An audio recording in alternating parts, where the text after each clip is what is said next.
നമ്മുടെ ഈ സ്ഥലം കച്ചവടമായി. ഉച്ച കഴിഞ്ഞ് രജിസ്ട്രേഷനാ. കാശൊക്കെ മേടിച്ച് എവിടെയെങ്കിലും കൊണ്ട് സൂക്ഷിച്ചു വെച്ചോ. അനുമോളുടെ കല്യാണം നടക്കില്ല.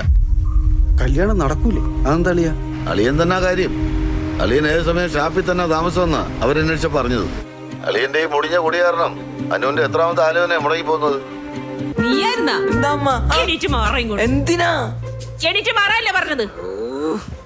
എന്തൊരു തൊല്ലണി മദർ. നീ എത്ര മണിക്കാണ് ഇന്നലെ വന്നത്? രാത്രി 12 മണിക്ക്. പിന്നെ രാത്രി 7 മണിക്ക് ഷാപ്പിൽ പോയി ചത്തുപോയത് നിന്റെ അച്ഛനാണോടാ? ആരാ മേടത്തി കള്ളൊക്കെ പറഞ്ഞു? ഇങ്ങോട്ട് കയറി വന്നേ. നീ എന്തിനാ ഇപ്പൊ കൊണ്ടുവന്ന്? നീ എന്തൊക്കെ പറഞ്ഞു വരുത്തുന്നത്? നീ മറന്നു. ഞാൻ ഇന്ന് രാവിലെ വീട്ടിലോട്ട് വരാമെന്ന് പറഞ്ഞായിരുന്നു.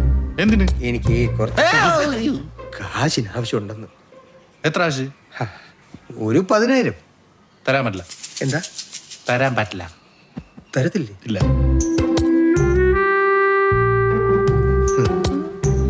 അപ്പൊ തരത്തില്ല. പോടാ. നീ തീർന്നടാ, തീർന്നു.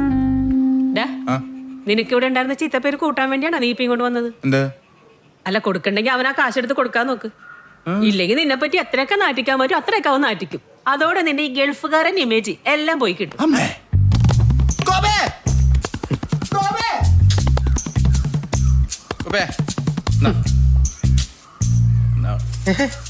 വെറുതെ ഞാൻ നല്ല റിച്ച് ആയിട്ട് വന്നേക്കുന്നത് നീ കാണുന്നവരടുത്തൊക്കെ പറഞ്ഞു കഴിഞ്ഞു. കല്യാണമൊക്കെ നോക്കുന്നുണ്ടല്ലേ? ഇനി നടക്കും. ഞാൻ പോട്ടെ. ഗോപിയെ, ആ 4 ഗ്രാമിന്റെ കമ്മലല്ലേ? ഒരു മോതിരോ ഞാൻ തരും. അതൊക്കെ എപ്പോഴേ വിറ്റു. 6 സെന്റ് സ്ഥലം കഴിഞ്ഞ കൊല്ലം സെന്റിന് 1.5 കൊടുത്തത്. ഹരികൃഷ്ണന് വർക്ക്ഷോപ്പ് തുടങ്ങാൻ. അതുകൊണ്ട് സ്ഥലവും പോയി 5 പൈസയുടെ ഗുണം കുടുംബത്തിന് ഉണ്ടായിട്ടുമില്ല. അവന് കുറച്ച് കൂട്ടുകാരുണ്ട്, ഒരുത്തനും ശരിയല്ല. ഐറ്റിങ്ങളെപ്പോഴാ വർക്ക്ഷോപ്പിൽ തന്നെയാണ്. എനിക്കറിയാം. അതിന്റെയൊക്കെ ഫല ഞാനിപ്പോ ഇങ്ങനെ ഓടിക്കൊണ്ടിരിക്കുന്നു. ഹലോ, നമ്മുടെ ഈ സ്ഥലം കച്ചവടമായി. ഉച്ച കഴിഞ്ഞ് രജിസ്ട്രേഷനാ. കാശൊക്കെ മേടിച്ച് എവിടെയെങ്കിലും കൊണ്ട് സൂക്ഷിച്ചു വെച്ചോ. അനുമോളുടെ കല്യാണം നടക്കില്ല. കല്യാണം നടക്കൂലേ? അതെന്താ അളിയാ? അളിയൻ തന്നെ കാര്യം. അളിയൻ ഏത് സമയം ഷാപ്പിൽ തന്നെ താമസമെന്നാ അവരന്വേഷിച്ച പറഞ്ഞത്. അളിയന്റെ ഈ മുടിഞ്ഞ കുടി കാരണം അനുവിന്റെ എത്രാമത്തെ ആലോചന മുടങ്ങി പോകുന്നത്. അതിനവർ എന്നെയല്ലല്ലോ കെട്ടുന്നത്. ആ വയ്ക്കുക.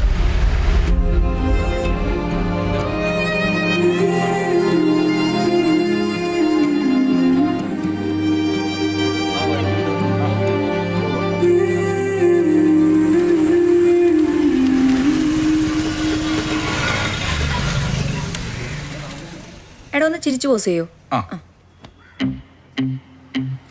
ആശ ചേച്ചി, സോറി, ഒരു സെക്കൻഡ്. ലുക്ക് ഇവിടെ ഇവിടെ ഇവിടെ ലെൻസില്. ഓക്കെ. പാടി. ആളെ മനസ്സിലായി നിനക്ക്? നമ്മുടെ വിമല ടീച്ചർ മോളാ അനു. എനിക്കറിയാം, അനുപമ. കോളേജിൽ ഞങ്ങൾ ഒരുമിച്ചായിരുന്നു. അന്ന് വലിയ നേതാവൊക്കെ ആയിരുന്നു. പിന്നെ പെട്ടെന്ന് ഗൾഫിൽ പോയി ഇതേ നല്ല ലാൻഡ് ചെയ്തോളൂ. ഇതിപ്പോ കല്യാണാലോചനയുടെ ഫോട്ടോ എടുപ്പാ. അല്ല, ലീവ് അധികമല്ല. അപ്പൊ നേരത്തെ തന്നെ ആലോചനകളൊക്കെ തുടങ്ങാന്ന് വിചാരിച്ചു. ഇവളുടെ വീട്ടിലും ബ്രോക്കർമാരെ തിരക്കാം. ഇന്നലെയും കൂടെ രസമായി കാണാൻ വന്നിട്ടുണ്ടായിരുന്നുള്ളൂ. എന്നിട്ട് അത് ചീറ്റി പോയി. എന്നാ നീ വിട്ടോ, ഫോട്ടോ ഞാൻ അടിച്ചു വെച്ചേക്കാം. ശരി. വിമല ടീച്ചറിനോട് ചോദിച്ചാൽ മതി. എന്നാ അറിയും? ഗിരീഷ് പി പി എന്ന് പറഞ്ഞാൽ അറിയാം. ഞാൻ പറയാം.